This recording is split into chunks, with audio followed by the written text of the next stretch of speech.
welcome to Final Fantasy Weekly. I'm Drew Kreisman.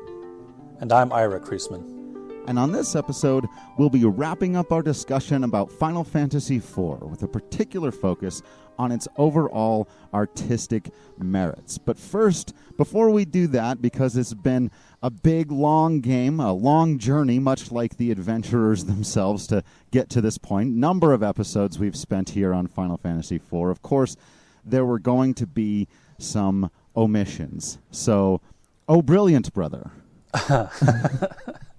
oh, humble and wise elder brother of mine. That's plenty. No, it's good to preface that with what are all the things that we messed up. Right. Well, I'm not sure what all the things we messed up are, but there are a few omissions that I want to talk about. I want to mention that one of my original concerns with doing this podcast when you first suggested it is that the internet can oftentimes be awful. Because sometimes people on the internet don't feel like they need to treat other people on the internet like people. We have been fortunate in that the people who have decided to interact with us via the various social medias that you have put us on have been pretty fantastic. So Mom, first, shout out to Mom. Hi, Mom. Hi, Mom. She, of course, has been fun to talk to about these podcasts. Kat, who we have interacted with on Twitter, has been interesting to talk to. And Bill, I mentioned Bill last because he's pointed out a couple of omissions that we definitely need to talk about before we move on to the wrap-up. So Bill first mentioned that Palom and Porom, when they first start out as Cecil's allies for the Mount of Ordeals, they're spies for the Mysidians. The Elder sends these two children with Cecil the Dark Knight to spy upon him for the Mysidians. Yeah, we talk a bit about the Mysidians and their obvious distrust of Cecil, but yeah, that was a bad omission because it's definitely something about the game that I had remembered, being revealed later that they were sent along to keep an eye on him because they still did not fully trust this guy who totally wrecked their place in the first scene of the game. I think it speaks to their emotional and intellectual maturity. Well, Porum's. Wait, which one's the girl? Dang it. The sisters' emotional maturity and their combined intellectual maturity because they are children and they're being trusted with such an important mission. Yeah, and it's just another interesting wrinkle. Again, these are characters who, unlike in other Final Fantasy games before, and really unlike a lot of other video games before, have a lot more layers, a lot more wrinkles that you would typically only see these kinds of twists involving the main character and or the main villain. But even as, little screen time ultimately as Palom and Porom get, it's funny looking back at it and thinking of it in those terms that they don't get a ton of time to be in the story, but they are impactful and memorable characters, absolutely, and it's because there are all of these elements to them. So bad on us to forget that part of it, the part that they were spies who end up coming over to the side. Man, one of our central themes has been getting past your original concept of what you think is important to understand this larger threat. So them going to spy on this guy, they end up sacrificing their lives for. Though, again, as we talked about, and then this was another thing we didn't totally mention. We did mention that they come back, that the petrification does not stick, but we forgot to specifically mention, because it's kind of lightly done at the end of the game, but exactly how that happens. Right. The Elder of Mysidia is extraordinarily powerful and knowledgeable in the ways of magic, and he was able to unpetrify them even though Tella couldn't. Not sure how or why. It is kind of skated over. It's just, and we're unpetrified, hooray! But it is worth noting that the Elder of Mysidia does have that power and knowledge that even one of our adventure mates, the great and wise Tella, did not have. Yeah, so good to mention all that stuff. One other big omission. Yeah, I find this one to be especially egregious. We forgot to talk about Anna's ghost. Yeah. After they heal Rosa of her desert fever with the sand pearl, Edward goes out to sort of brood, as our characters do, playing his harp at the lakeside under the moons, and Anna's ghost appears to him. And then he has to fight a sort of Samhain creature on his own and manages it. But the important part here is that Anna's ghost encourages Edward to be a hero, to be an adventurer, to be brave, whereas Cecil and Rydia were perhaps unkind in their encouragement. Anna's ghost knows who Edward is, knows how to encourage him to be a hero, that his brand of adventurer is someone who's a little more gentle and requires, if you want a performance out of a character like Edward, encouragement ought to be more understanding, ought to be a bit gentler.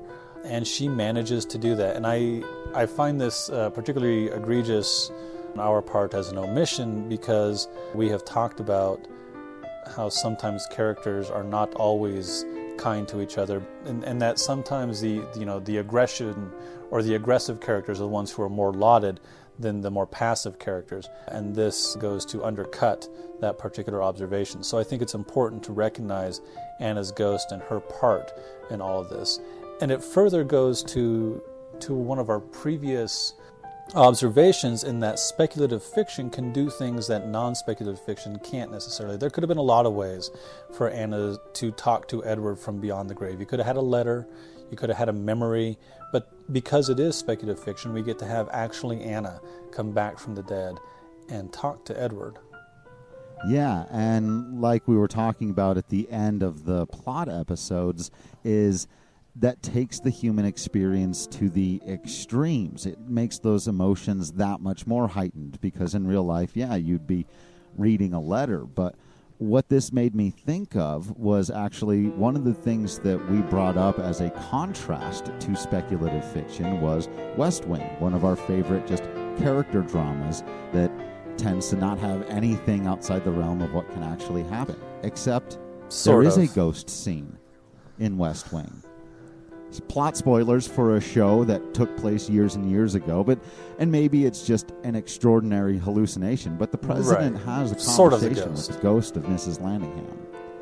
And it blurs the lines there for a moment, which I think is funny, because I think it goes to show that exactly what we're talking about here. When you want to get to that extreme human emotion so that can apply to pretty much everyone, the fundamental core of humanity, you start bringing in things like ghosts and stuff that's impossible, but for the specific purpose of getting to that extreme emotion. I think one of the things that I just omitted from the conversation, not from the game, but was an observation about Rydia along these lines. I think she's the perfect symbol for why speculative fiction is important, particularly in this story, to talking about getting over tribalism.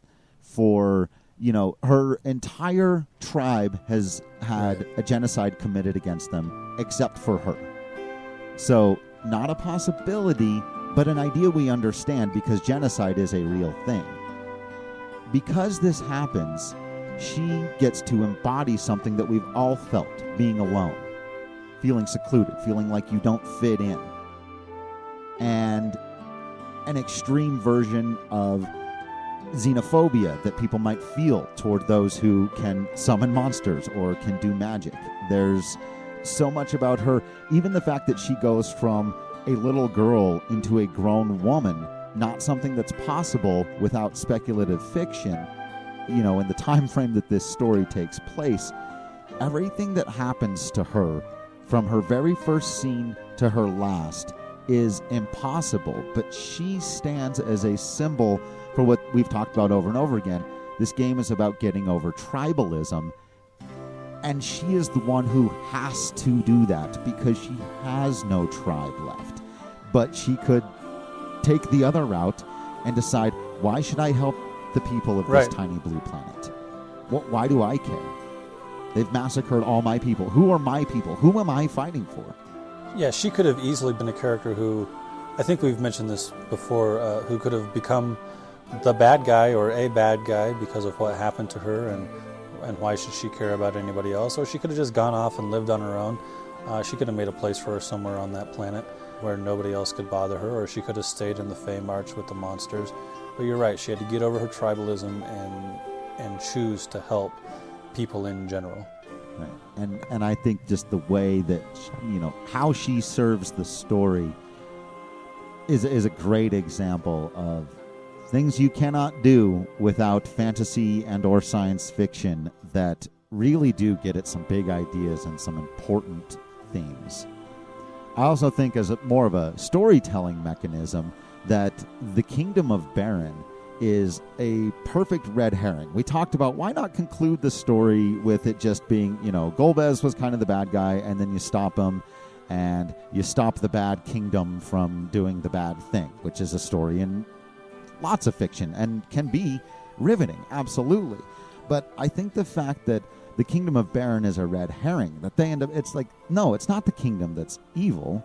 It's that it's being mind controlled at this particular moment by, this much larger evil force.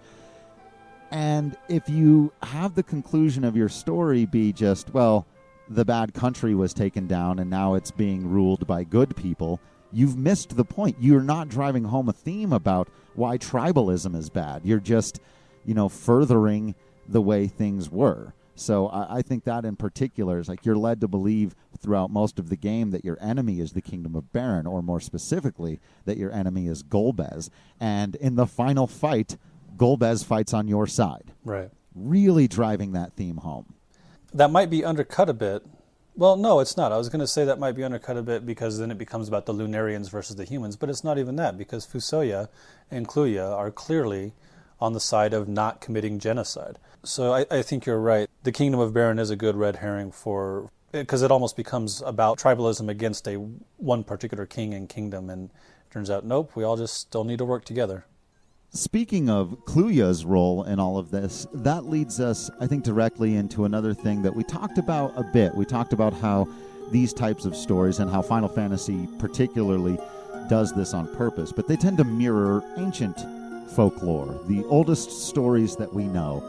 And one of the ways, you mentioned Kluya as a Prometheus-type character, but it's very common in mythology for there to be lead characters who are demigods or in some way related to the gods. And Cecil Harvey exists in this tradition, which I think is really interesting and worth pointing out, that he, as the son of a Lunarian, who are essentially godlike to the people of this planet, and a human woman, is very similar to Hercules of ancient Greek mythology, to Sigurd of ancient Norse mythology.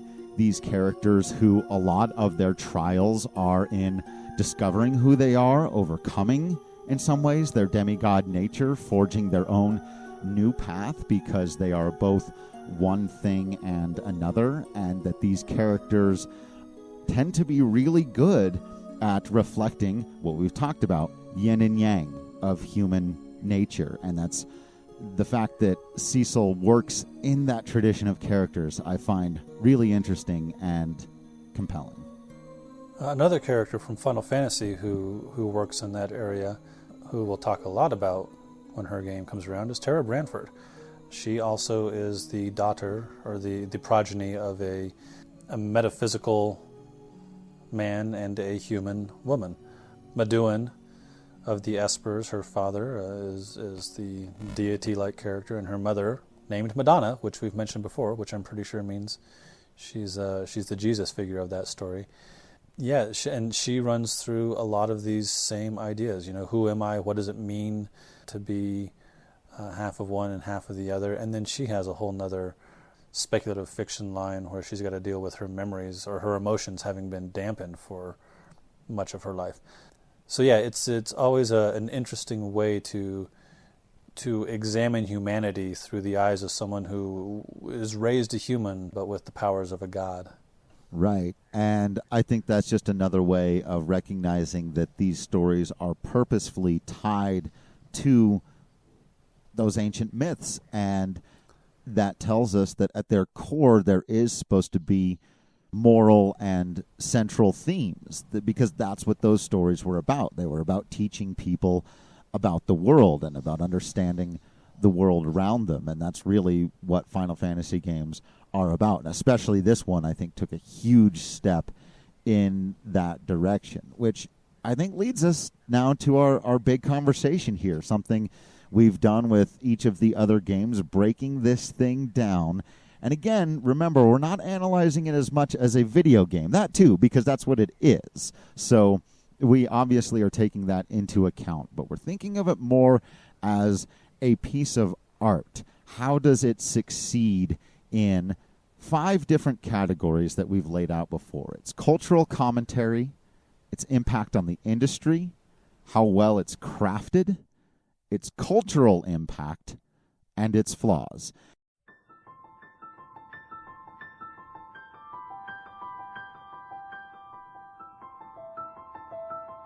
And when we go through each one, if you haven't listened before, we'll talk about what each of those mean, starting with cultural commentary, because we've been talking about it throughout this entire series of episodes about this game. There's a lot of cultural commentary. I don't know that there's any we haven't touched on just yet. There probably is. There's so much in it. I think that the only thing maybe left to say is I think it succeeds in everything that it's trying to say, and does so in a way that if it's limited at all, it's by the technology it originally came out on, and it could maybe be fleshed out a bit in terms of its cultural commentary. But what's there, what we've been talking about, as I've said, these themes are resonating in Game of Thrones, which is maybe the most popular television show of all time. And, Final Fantasy IV did a lot of this same stuff, but 25 years ago. I think we've done a lot to examine the tribalism versus inclusivity theme in previous episodes and this episode now. The other big cultural commentary I want to comment on is the feminism and femininity that run through Final Fantasy IV. We talked about Rosa perhaps being a bit stereotypical in her feminine attributes. She tends to be softer, quieter. Porum of Palom and Porum, she is the more responsible of the two. She's the white mage, so she's the healer. She's the more emotionally balanced. Rydia perhaps bucks the trend a bit in that she is more aggressive and outgoing. But we talked about that big moment on the big whale when Cecil tries to tell Rosa and Rydia to go home and let the boys handle the fight. It's this weird moment of being protective of the patriarchy, trying to protect the women. I don't think it's done in a malicious or negative way. I don't think Cecil's trying to be especially patriarchal, but it certainly comes off that way to me. And Edge gets in on this a little bit too. And I think they're trying to protect the women they love. They don't want to see them hurt. But at the same time, Rosa and Rydia are able to undercut that by taking agency of their own and making a decision to go with them. And furthermore, in kicking ass in that last fight. So the feminism and femininity can be a lionized, a valorized set of attributes, and I think that is shown largely in Rosa throughout. So I like that as another commentary on culture.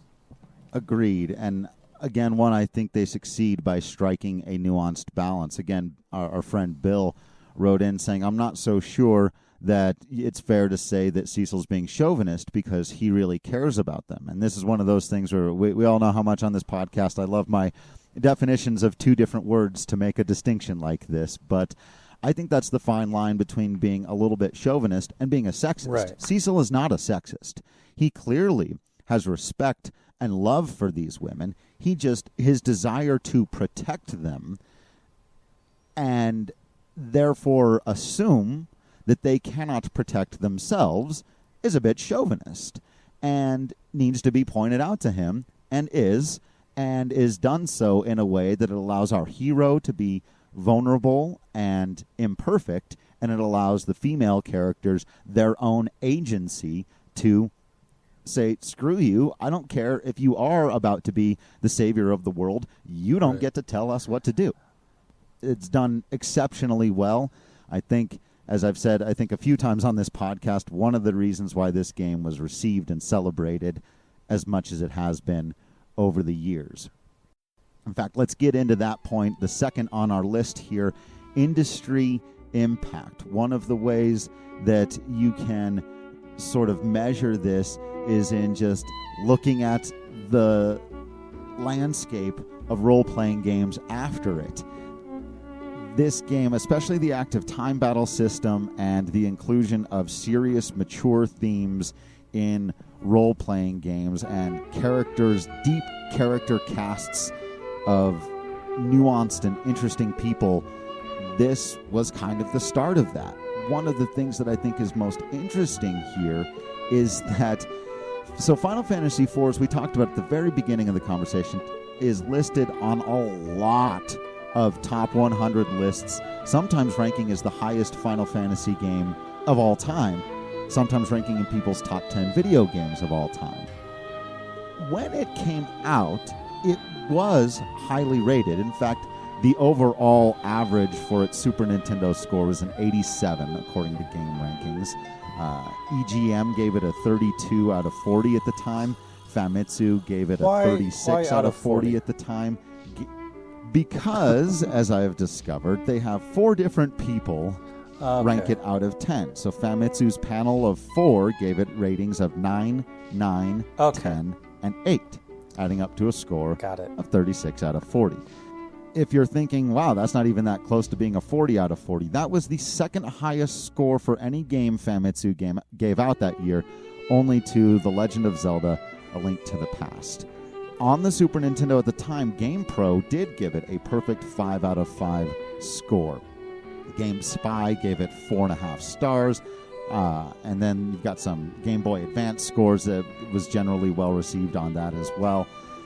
But it didn't sell as many copies as 6, or certainly games like 7, 10, the more recent ones. Its legacy grew as people understood it more in retrospect. And that is always a sign of a great piece of art. Of course, the obvious go-to example being Van Gogh. Yeah. Not even understood during his lifetime. Sometimes great art. It's not possible for something that isn't great art to be better understood 20 years after it was released than it was when it was released. How do you mean? It's not possible? Yeah, if something is just bland and has nothing to offer, it's not going to be discovered 20 years later. If you have no original, interesting ideas, if you didn't impact the industry in any way, the signs of your impact on that industry won't be seen. They won't be visible. Nothing will have ever occurred. Final Fantasy IV impacted the industry because you can see some of the elements that were introduced in it still being used in games today. Okay. All right, moving into our next category, crafted as art. In this section, this game is truly only limited at all by the technology it was on. It excels across the board, as we've discussed, in its artistic realm, in the music realm, in storytelling, in characterization, in having something to say. It is detailed and as deep as any Super Nintendo game you're going to find, maybe outside of Final Fantasy VI and Chrono Trigger. And still, I don't think it's necessarily not as deep as those games, depending on how much you're willing to dig into it. Some people, I think, fairly hold it as high, if not higher than those games. I do not. But in terms of the way it's crafted, I cannot make a compelling argument that it's not as well crafted as those. I think the themes in the other ones strike me a little bit deeper, a little more, and that's why, for me, well, I'm jumping ahead a little bit here, but Final Fantasy IV doesn't quite make it into my top tier of Final Fantasy games. That is a fool's errand you're running there with the tiers of Final Fantasy games. I don't know. I don't even know how I would begin such a thing. It's certainly not easy, but I think that just the fact that it was held back a little bit by its technology, and we'll talk about the final category here, the flaws. I think the false deaths throughout the game, while they don't derail it, while they don't hinder the experience really for me in any way, they did kind of set up this expectation that events in these video games, as I said, this kind of set the stage for mature storytelling in video games, which meant it also set the stage for inconsequential fake out deaths, events not really having consequences, and that is, I think, part of that for a number of years after this would become kind of the norm, and not in a good way. And so it's not entirely this game's fault, but the fact that you never get to choose the characters that are in your party, and that a lot of the plot is contrived in order to bring people in and out of your battle party to some degree. You know, like we said, it doesn't ruin it for me, but I think it does lessen the impact of a number of its most memorable moments. The fact that Palom and Porum come back, Yang comes back a couple of times, Sid comes back. I remember all of those death scenes, and as we omitted, I don't remember them coming back. I remember that they came back. Yeah, when they come back, it's almost... It's usually in the context of another bigger event, like getting rescued or something else, and it's sort of, oh, and by the way, I'm back. The other... With the exception of Rydia, as we talked about. Rydia's comeback is amazing. Is pretty great. The other flaw, to my mind, is that it's a bit... All right, I don't want it to be like I'm the guy who hates the linear games, but this game never really opens up in the way a lot of other Final Fantasies do. And I would say that's actually fairly consistent from 1 through 4. It's like, here's the next thing to do, here's the next thing to do, and there's not a lot of, well, you could wander around and see what else there is about the world. You can, like, when you get the airship, you can go and do various things. The only real other sort of side adventures to do are to get the summons in Final Fantasy IV, and it's a bit small compared to what I was used to, because again, Final Fantasy VI was my first real big Final Fantasy. So even something like, I mean, people complain about Final Fantasy XIII being the most linear, but even that opens up into the world of Pulse eventually. Final Fantasy IV never really does, and I think that if it did, if that was one of the innovations of Final Fantasy IV, it would be even more widely lauded for it. It doesn't really take away from the experience for me, but it's worth noting that this is when that sort of stuff begins to happen in video games, and that it doesn't happen in 4 is worth noting. Yeah, I think so. I think another level to this, when I start getting, you asked a moment ago, how do you even begin to break down tiers and rank Final Fantasy games? Because it can be very tough, especially if you're trying to do it objectively and not just based on your own personal feelings or attachments to different games. One of the things I like to think about with all different versions of art, movies, TV shows, video games, when it starts to get to that next level, that granular, how do I separate these things, is thinking about uniqueness. And I used to think of it more on a kind of spectrum with two ends of uniqueness, but I see it more now as this kind of weird, complicated square. So stick with me. Maybe this isn't too complicated, but... Hang on. Before, I like where this is going, because we've had this conversation, and I want you to get to this goofy scale you've come up with. But before we do that, I think we skipped number 4, cultural impact. Yeah. I think we went right from crafted as art to flaws. So let's talk about number 4 here, cultural impact. How has Final Fantasy IV impacted the culture of Final Fantasy, of video games, of the world in general? What do you think? I think, again, very successful, especially when you consider the timing of the game's release. There are still people dressing up as Cecil, as Rydia, as Rosa. They're still listed among favorite characters. As Kain, absolutely. That character design has stood the test of time. A lot of this game has stood the test of time. You see people dressed up as these characters at Comic-Cons. You hear countless variations of the music. fan art is still very popular. This still, and in fact, it's become a kind of, if I may editorialize a little bit here, a hipster Final Fantasy fan's favorite Final Fantasy. It's become very much in vogue to say that 4 was really the best one because it was before it got super commercialized, and some people have come around on thinking 6 is overrated because there are people like probably more like you and me who think that game is right. Yeah, but it does seem to be still as popular today as it has ever been, and I think that's been helped through its remakes and re-releases. I think it's been helped through things like Dissidia. For example, there are 3 characters from this game in the base launch of Dissidia. I think that's more than from any of the other games. Right, yeah. So who is it? Cecil? It's Cecil in 2 forms. Cecil in 2 forms, Cain and Golbez. Cain and Golbez, right. Yeah, I think on the impact of, or on the culture of Final Fantasy IV has a large one, as it were. The characters who get to show up in World of Final Fantasy. So yeah, it's had a large impact on the culture of Final Fantasy in general. And I think a big reason for that is something we talked about at the very beginning, and something that transitions us nicely right back into where I was jumping the gun on this scale, which is that for me, this is the first game in the series that really started to define Final Fantasy as something else, as something not derivative of Tolkien and Gygax and whatever else. I mean, it's still borrowing on ideas, absolutely, but it's starting to combine them in ways we've never seen before, and that helps it rank very highly on this spectrum for me, which I used to think of as, and I'm going to use 4 different movies for here, I'll use 2, but well-known movies. I used to think of this as the Speed Racer to Ocean's 11 scale.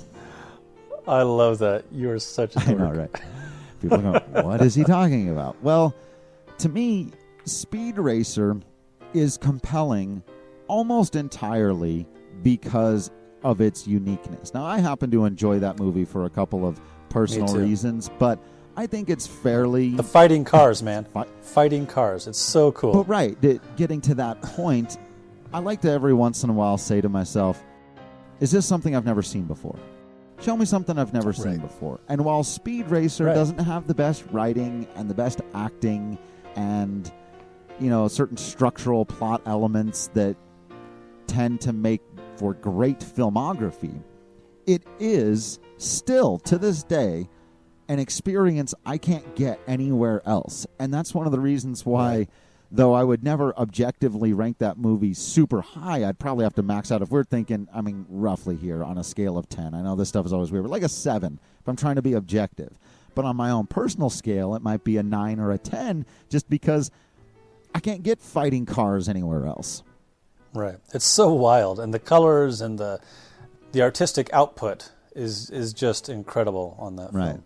Then, on the other end of that spectrum, and I'm not picking on this because I loves me some Ocean's 11, but I think with Ocean's 11, what you've got is a perfectly well-done, structured, well-acted, well-written film with no original ideas. In fact, literally, it's a remake of something that's been done before, but, you know, we've seen a million heist movies, and it's built the same way.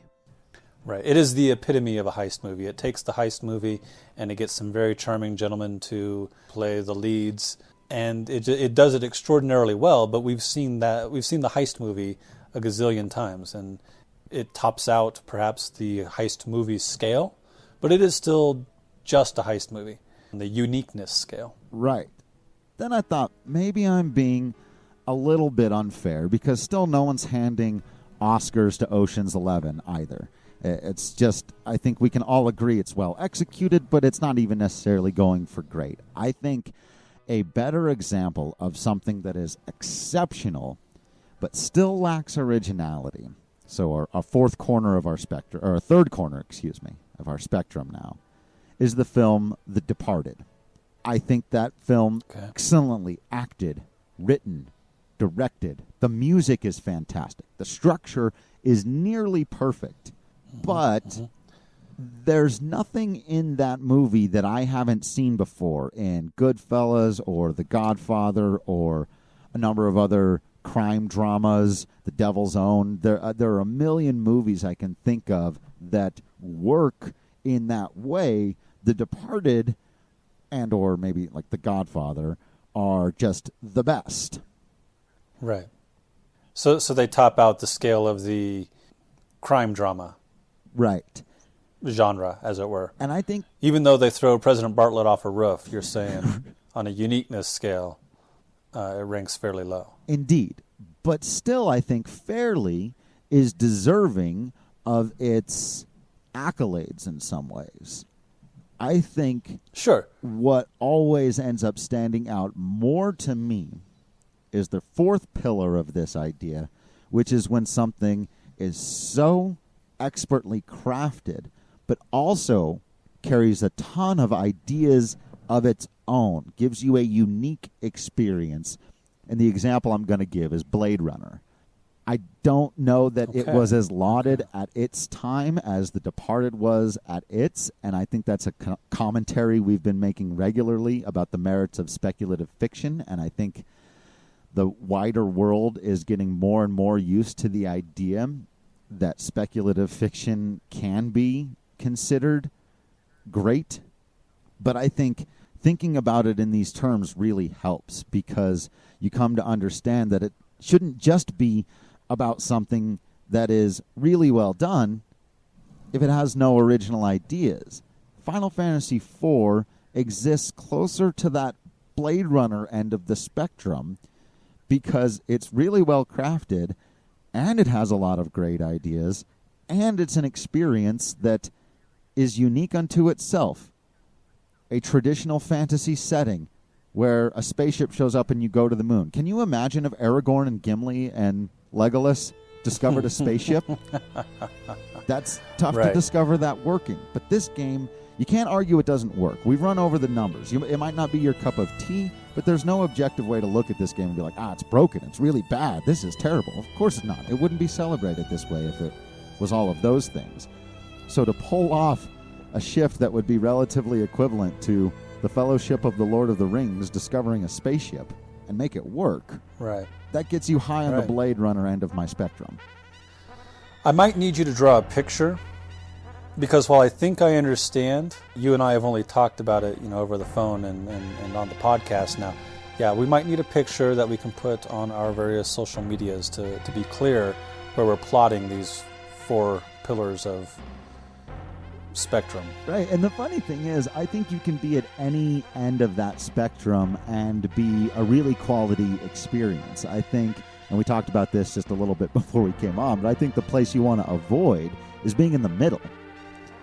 Right. Is where you're maybe a few interesting ideas, but nothing groundbreaking. So you're almost losing like some of your interesting original ideas because you're only mediocrely created and therefore kind of forgettable. Which is how I think of most procedural crime dramas on television. I'm telling you, Agent Gibbs is a cool character, and I would like to hang out with that team. And while each individual crime, each crime of the week or whatever, maybe doesn't matter that much to the...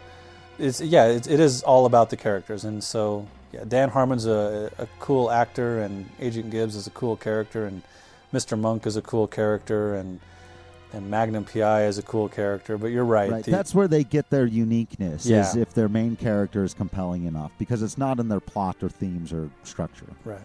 And, that's okay. Right. It makes for a good way to pass 40 minutes. You get to go see Gibbs and the team solve another murder, and it reaffirms my idea that the system is working for the good guys. Yeah. But I think that is also what qualifies it as better entertainment than, as we've laid out here, art. Right. A piece of art should seek to do a bit more than that. I agree. They don't really even try to reach for those levels. It's not about making an interesting cultural impact or an interesting commentary on the culture, or even really impacting the industry of television or procedural crime dramas. It's more about, here are these guys you like, scoring one for the good guys. And that's it. And that's fine, but that's it. Right. So I think to, wrap up our conversation again, kind of looking forward to some of the games in the future, why would I not quite rank Final Fantasy IV as high as some of the others? Because as well as it does on that Blade Runner spectrum, the games in the future would just go crazy out there. And so I think for me, it keeps it out of my top 5 Final Fantasy games, but is probably in that next grouping, 6th or 7th, maybe 8th place, as I think as low as I could possibly put it. And that's without really ranking them, something we're going to do at some point. I'm going to force you to try to do this, or at least comment on my list. I'll make you comment on mine. I think it would be more interesting for me to comment on your list than to try to come up with one of my own.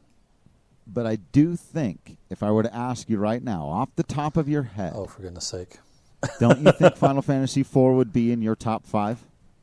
I think if I were to create a list against my better judgment, that the factors, the themes that I tend to prioritize in the art that I appreciate most, the storytelling art that I appreciate most, Final Fantasy IV covers and excels in a lot of those priorities, which is perhaps a way of talking around. I would probably have 7 or 8 top 5 Final Fantasies, and Final Fantasy IV would almost certainly be in those 9 or 10 top 5 Final Fantasies. That's how they got bigger and bigger. Did it? Is that what happened? I may have missed that part. I strongly identify with, and this story strongly resonates with me. It is one that I come back to again and again. I'll play it on my Game Boy Advance that's still kicking around. I'll probably play it again later this year now that you've got me thinking about it. Well, there you go. So I think we'd like to wrap up with some prepared final thoughts.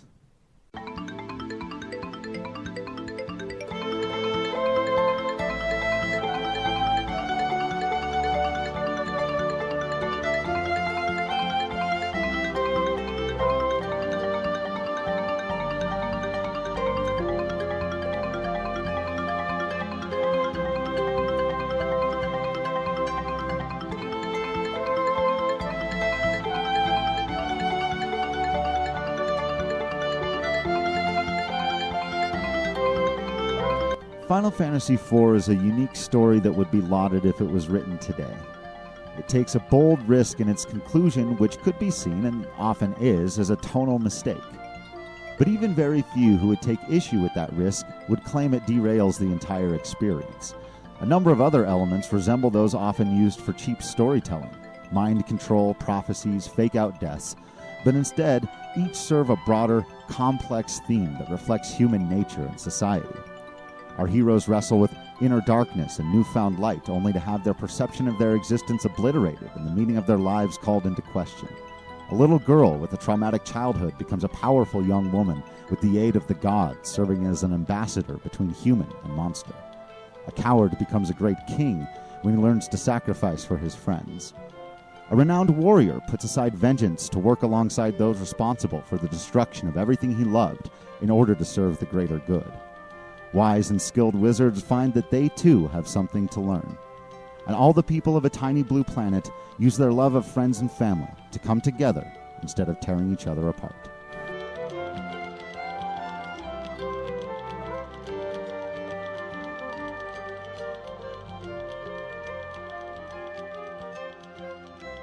Thank you so much for listening. And remember that if you just can't wait for the next episode, first of all, we really appreciate that. And second of all, you can go to our Patreon page at patreon.com/ffweekly and find everything we've got there recorded all the way up through the very end of Final Fantasy VII. And if you are interested in more video game talk, a little bit of Final Fantasy stuff, but a lot of things outside the Final Fantasy multiverse, like Horizon Zero Dawn or Child of Light, Indivisible, things like that.